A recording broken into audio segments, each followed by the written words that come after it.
Of the 2019 Chevrolet Drive-By Airport 1500 rear.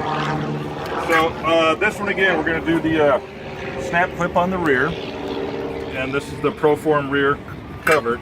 Very simple. Just set the clip in place right here. We're going to go right above the rotor, and then just slide it forward, snapping it into place just like that. And then you want to make sure that the clip is about as far forward as it'll let you go. Right there in the casting, it hooks in.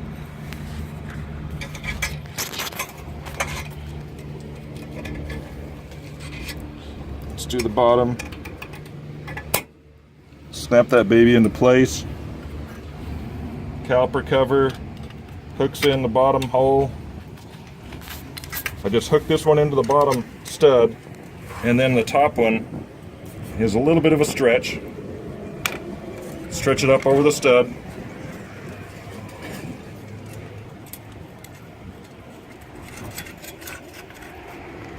And then lock down your 1032 nuts to 25 inch-pounds.